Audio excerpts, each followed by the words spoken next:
প্রিয় দর্শক দেখেন, এই যে আমি এখন অবস্থান করতেছি একটা ঘাসের বাড়িতে। এখানে জারা ওয়ান আর নেপিয়ার বিভিন্ন জাতের ঘাস চাষ করা হয়েছে।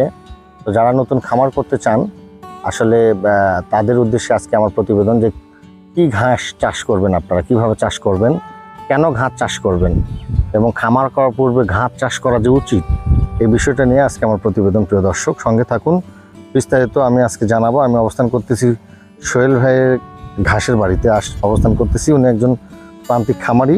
তো ওনার মুখেই শুনবো যে উনি কীভাবে ঘাস চাষ করেছেন এবং ঘাস চাষ করে উনি আসলে কত লাভবান হয়েছেন এবং কিভাবে উনি ঘাস চাষ করে থাকেন। তো সোহেল ভাই, তাহলে যে ঘাস লাগাইছেন আপনি, এই ঘাসগুলো এটা হচ্ছে জারা ওয়ান না? হ্যাঁ, এটা হচ্ছে জারা ওয়ান। তাহলে যারা ঘাস চাষ করতে চায় তাদের পরামর্শ আপনি কি দিবেন? কোন জাতের ঘাসটা বেশি ভালো? হ্যাঁ, আমি পরামর্শ দিব, আমি তো লাগাচ্ছি জারা ওয়ান বা নেপিয়ার, স্মার্ট নেপিয়ার। হ্যাঁ, আলহামদুলিল্লাহ আমার স্মার্ট নেপিয়ার অনেক সুন্দর হয়। হ্যাঁ, এখান থেকে আরো উন্নত মানের ঘাস আছে। হ্যাঁ, ওগুলো ঘাস আপনারা লাগাতে পারেন। যেমন আপনার সুদান আছে, তারপরে স্মার্ট নেপিয়ার আছে বা গুয়াতেমালা আছে। হ্যাঁ, যাই যে ঘাসটা পছন্দ করে। তবে আমি মনে করি স্মার্ট নেপিয়ার বা জারা ওয়ান, হ্যাঁ, এটাই বেশি ভালো হবে, পরামর্শ দিচ্ছি আমি। আপনার এই ঘাসটা হচ্ছে নেপিয়ার না? হ্যাঁ, এটা হচ্ছে দেখেন একটা থোপের মতো, আখের থোপের মতো হয়েছে। দেখেন এই যে ঘাসটা অনেক মোটা। তো দর্শক, এই ঘাসটা কিন্তু আপনারা চাষ করতে পারেন। তো এই যারা ঘাস চাষ করতে চান, দেখেন এই যে এক পাশে কিন্তু আমাদের সোহেল ভাই, এই যে দেখেন এই পাশে এই ঘাসগুলো কিন্তু কেটে নিয়ে গেছে। এই ঘাসগুলো থেকে আবার কিন্তু গোড়া থেকে ঘাস বের হচ্ছে, আবার এক পাশে কিন্তু ঘাস বড় হয়ে আছে, এগুলো থেকে কাটবে তারা। তো ঘাস চাষ করলে তো সুবিধাটা হয় কি, দানাদার খাদ্যের উপর আপনার চাহিদাটা অনেকটাই কম পড়বে। কারণ যে পরিমাণ দানাদার খাদ্যের মূল্য এখন, আপনারা যদি এই ঘাস চাষ না করতে পারেন, সেক্ষেত্রে কিন্তু এত অতিরিক্ত খরচ করে খামার থেকে লাভবান হতে পারবেন না। আপনাদের অবশ্যই খামার করার পূর্বে আমি মনে করি ঘাসের ব্যবস্থা করে নেওয়া উচিত।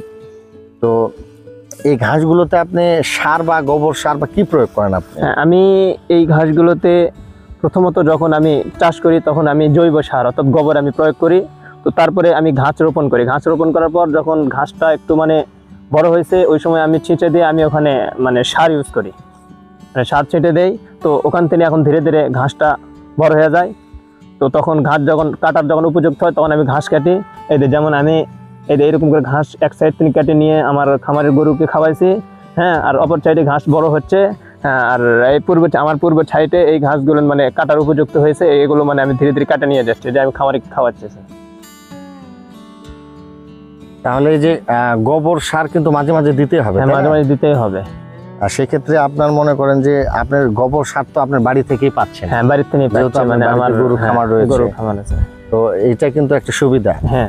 আর রাসায়নিক সার ইউজের ক্ষেত্রে আপনি কি ড্যাপ ব্যবহার করেন না ইউরিয়া ব্যবহার? ইউরিয়া বেশি ব্যবহার করি, ড্যাপ মাঝে মাঝে ব্যবহার করি আর কি। তবে ইউরিয়া সংখ্যক বেশি ব্যবহার করি আর কি।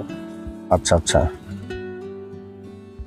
আচ্ছা সোহেল ভাই, এই যে যারা নতুন খামারি হতে চায়, উদ্যোক্তা হতে চায়, তারা আসলে কি ধরনের গরু দিয়ে খামার শুরু করতে পারে? আপনার পরামর্শ?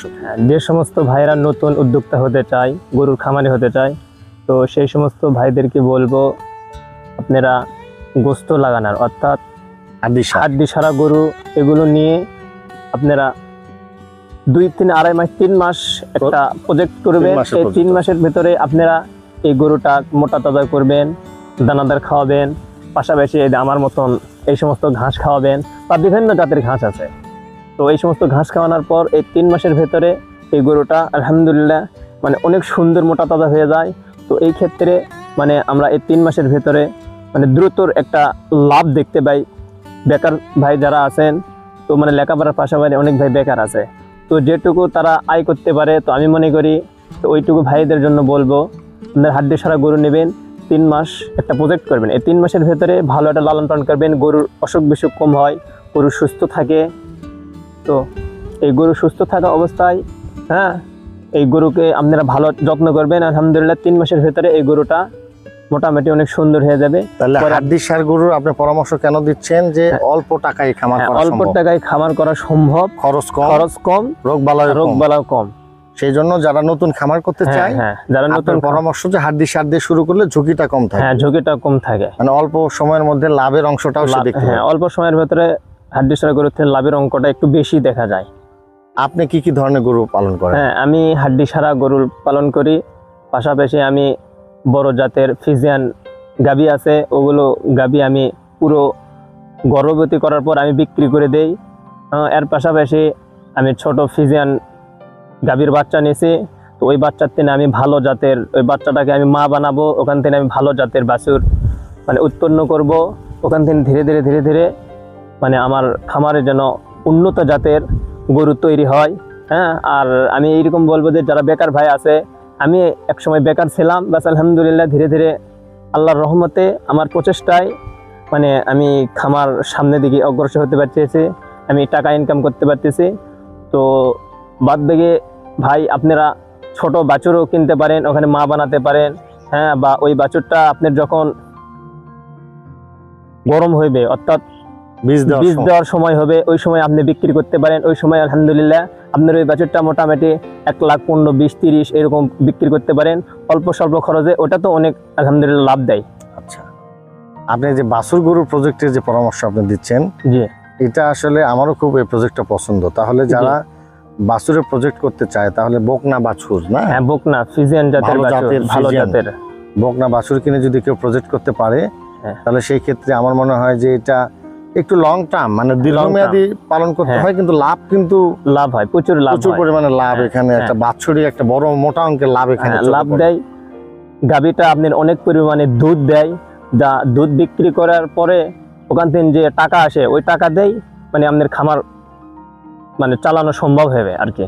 তো প্রিয় দর্শক, এই যে সোহেল ভাইয়ের সাথে আমরা আজকে কথা বললাম, এই যে দেখেন আপনারা যারা ছোট বাছুর বকনা বাছুর দিয়ে খামার শুরু করতে চান, তো তারা আপনারা এই ধরনের ছোট বাছুর 25,000 30,000 টাকা দিয়ে কিনে ভালো জাত মানের বাছুর যদি কিনতে পারেন, তাহলে কিন্তু আপনারা অবশ্যই লাভবান হতে পারবেন। এবং আমি মনে করি যে যাদের পুঁজি কম তাদের বাছুর গরু দিয়ে শুরু করা ভালো, সেই ক্ষেত্রে আপনারা লাভের মুখ অবশ্যই দেখতে পাবেন। আর আরেকটা বিষয় হলো যে আমাদের সোহেল ভাই এখানে উল্লেখ করছে যারা হাড্ডি সার গরু আপনি লালন পালন করতে চান, তারাও কিন্তু 2.5-3 মাসের প্রজেক্ট করতে পারেন। এইসব গরুগুলোর আপনার রোগ বালাই কম, সেক্ষেত্রে আপনি লাভবান হতে পারবেন। আমি অবশ্যই আপনাদের পরামর্শ দিব, অল্প পুঁজিতে যারা শুরু করবেন তারা হাড্ডি সার গরু দিয়ে শুরু করতে পারেন প্রিয় দর্শক।